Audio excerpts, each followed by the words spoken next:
FOBtv, the future of business. I'm your host, Kevin Benedict. I'm a futurist here at TCS, and I want to thank all of you for joining us today. I'm so excited for this episode because we have the privilege of having a good friend of mine who's been on the show many times over the years, Rob Tiffany. Rob, thanks for joining us. Hey, thanks for having me. It's great to be back. Absolutely. Now, Rob is a VP. He's a chief product officer at Red Bison. He's a military advisor. He's a top voice in IoT, AI, and digital twins.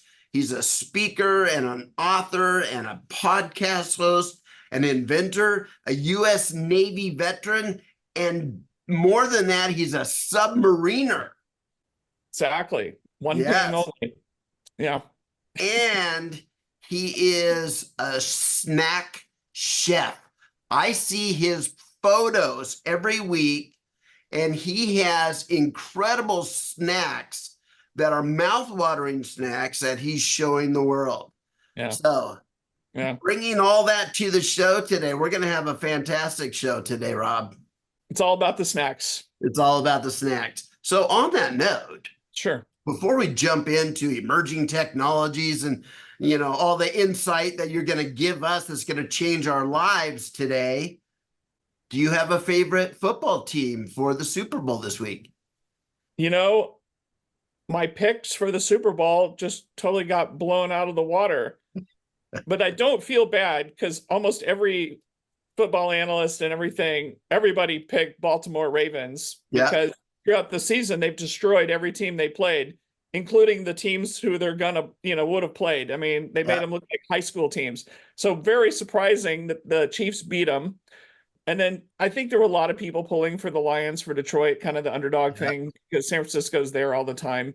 And man, they had a great start, and then they just kind of collapsed. Oh, no. So now San Francisco and the Chiefs, and San Francisco's tough. If they keep running the ball, Christian McCaffrey and everything like that, they should win. But you know what? What do I know? I'm an idiot, because I didn't think that Mahomes and Kelsey and Taylor Swift had a chance against the Ravens. And so anything's possible. So anyway, all right, so I think the Chiefs will pull it out at the last minute, but you never know. Yeah. But probably the more important thing is what will we be snacking on? Yes. During the Super Bowl. So tell us, you are famous for your snacks. So which snack would you like to tell us about that would be perfect for a Super Bowl? I'm going to give you a first half and second half snack. Okay.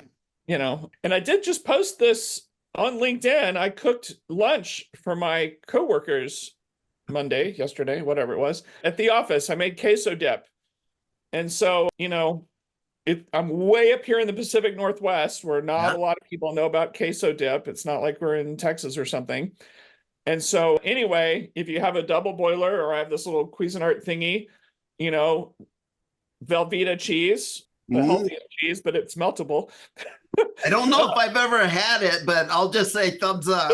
Just say thumbs up. Just keep going with it. It's the future of cheese. And so this is right up your alley. So go to the grocery store, either get the big block of Velveeta cheese, get 2 cans of Rotel. It's kind of like the tomatoes and all the stuff. Yeah. That would normally go in there. So you got your thing heated up. You're going to put all your block of cheese in there, kind of chop it up till it melts faster. 2 cans of Rotel. Then you get going. You can optionally, and I did this for my coworkers, I got some spicy sausage, some hot Italian sausage. Now, and a lot of times I know you're thinking chorizo, but that's exactly what I was thinking. I know that's what you're thinking, but it gets oily. Anyway, spicy Italian sausage. There's a lot of brands. Get it at the grocery store, chop it up real finely, put that in the queso dip. And then to make sure it's hot enough, and I don't mean temperature, I mean bring in the heat, cayenne to taste, and so sprinkle in until people are and so they're dipping chip okay, my mouth's on fire, I'm ready. Yeah. Or as I do for parties, you have adults and kids sometimes at the same party. Too hot for the kids, so they won't want it. Okay. Adults love it. So first half, we're going to go with queso dip. Second half, we're going to do Frito pie. Oh boy. Oh boy, Now, is let right. me guess. You start with Velveeta. Not this time. Not this time. Okay, so Frito pie. Obviously, you're going to use Fritos. Yeah. It's Frito pie is really simple. It's been around forever, and sometimes Frito-Lay sues restaurants for calling it Frito pie without paying them money or something, trademark.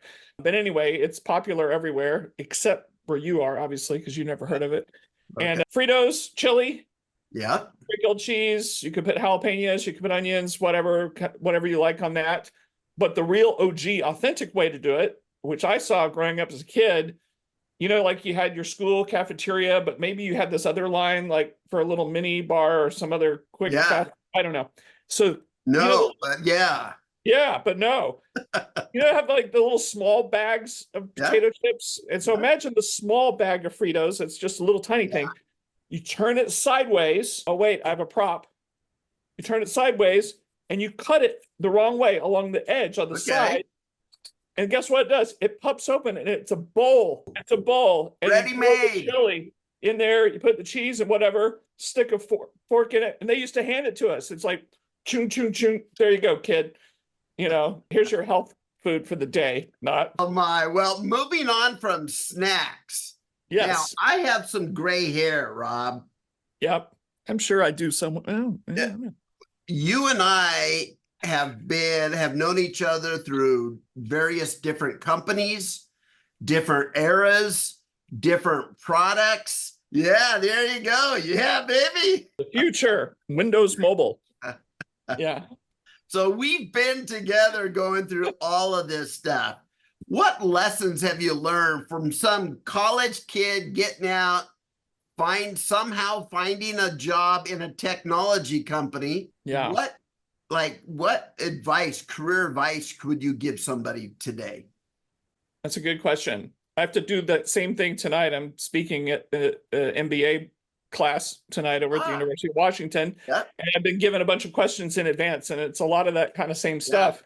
That's a tough one. I feel like I used to know the answer. You know, not everybody has the aptitude to write code or be a developer or be a database person or whatever. And obviously, as you know, things are kind of getting weird and changing there because of this generative AI stuff that's going to write the code for you.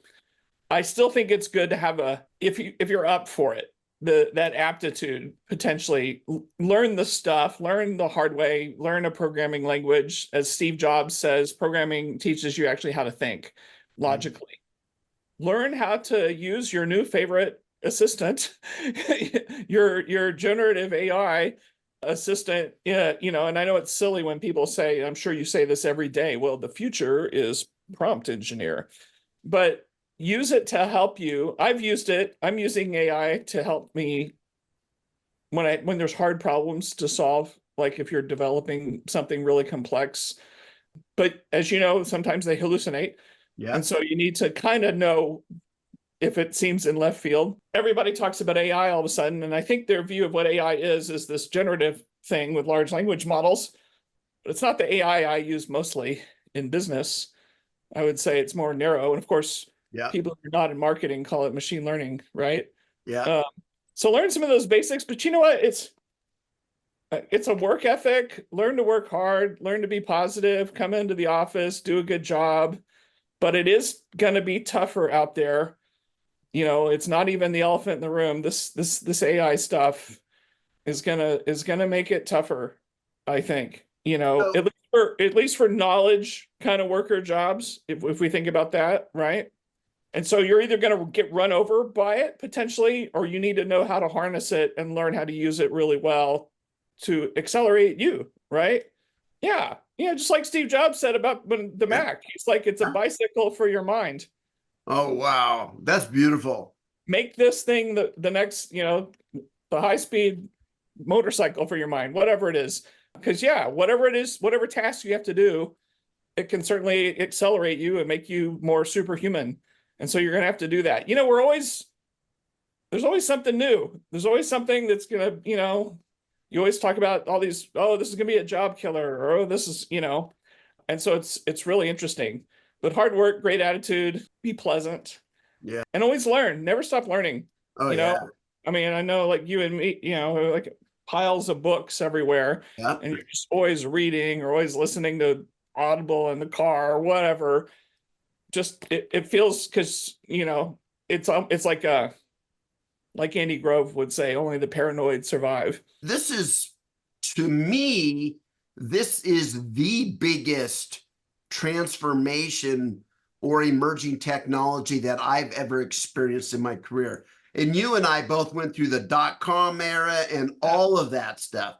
We did mobile, we did IoT, we did cloud computing, Right. we were in the mix of all this, and e-commerce, but this is like blowing all of it away. You're right. It totally blows everything away. It's just a quantum leap ahead, which is awesome and scary. Like, I guess, a lot of the things, there's always that notion of, and I'm sure as you as a futurist, is things coming at us, the human capacity to keep up, or there's always this notion of, well, new things come along and some jobs might be lost, but they'll retrain and then more jobs get built for this new thing or whatever. But there's like a pace, like, can people keep up with this? And this is the first thing that comes along that just went to the other side of the galaxy overnight. And it's going to be harder for people to keep up with the dramatic change that we just witnessed over the last year. Months. As a futurist, we spend a lot of time actually looking at history, because we're looking at history for lessons that can be applied to the future as well. And every transformative era, there had to be some big gain in knowledge. It might have been language, and then it was alphabet and writing. It was, printing presses. And now we're in this era where the mind and all of this information, that every time there's a big leap in how information is handled, society makes a big leap. And boy, the ability for everyone in the world nearly to be able to have in their pocket, on their phone, the accumulated knowledge of humanity, that is crazy. It is. It is. And it's so broad.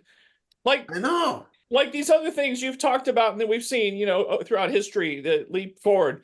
But a lot of times it's like a narrowly focused thing. It's like related to one industry or related to some vertical, and it leaps forward. But if you weren't part of that, maybe it's not as big a deal for you. This thing is, you're right, the knowledge of humanity, and it keeps getting smarter. And you use that knowledge to apply it to anything. I want to create a spacecraft. I want to build a car. I want to, whatever it is, you can use it to do that. I want to be a better farmer. How should I grow these particular crops based on these weather patterns? It's probably going to tell you. Yeah. And so you're right. It goes across the board. But you're so right the way you do it. Looking back in history, I think the biggest one that always blows me away is, the Wright brothers, and then 60 some odd years later, we're on the moon. There's no better hockey stick of all that, That is crazy. So tell me, are you a person that would lean more toward the optimistic, enthusiastic view of AI, or cautious and concerned? I'm a little in between, cautious a little bit. Sometimes I have this other job where I go several times a year. I go advise our most senior military folks, generals, admirals, stuff like that. They're flying me to the Pentagon or Pearl Harbor or Quantico or whatever, Monterey. Yeah. And we've been talking about that, as you might imagine, for the last year and a half, where they're terribly worried about misinformation being used, the fact that you can fake voices, videos, all kinds of stuff to create the illusion that something awful is happening that you might react to and you shouldn't. And so that's where a lot of the cautious side comes from. It's exciting, it's great, but at the same time, like every bit of technology, it's like can be used for good or bad, right? It's neutral. And so, sadly, there's bad actors in the world who will use it. And so I have enough conversations with these generals and admirals where they really worry about it and don't want a conflict to start based on completely made up information. from an AI. But that is a similar problem that we had with social media, right? It's Yeah, just like a right. social media on steroids, if you would, Yes. because it can do a lot more. So it could generate even more powerful kinds of disinformation. But that's not necessarily specific. Are they concerned, like some people write about, that AI will take over the planet and do something nefarious? Or is it they're just concerned bad people will use it for bad purposes? It's still bad people. I guess it is like, but it's on steroids because it's not just text.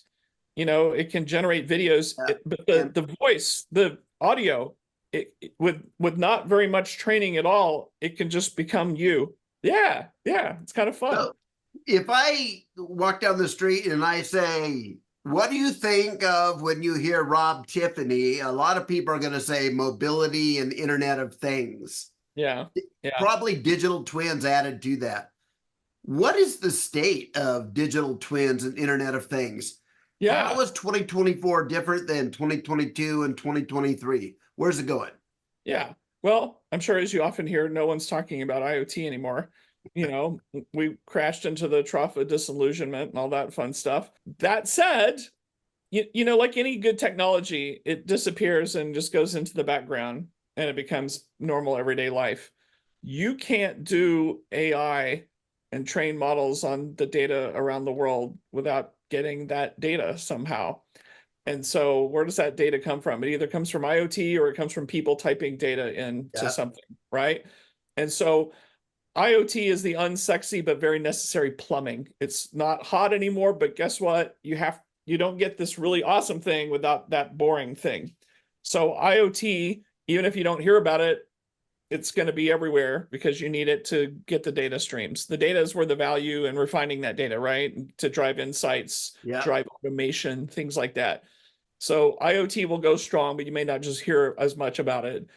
Digital twins are getting hotter and hotter. I read somewhere the only thing that's growing as fast technology-wise as AI, as this generative AI, is digital twins.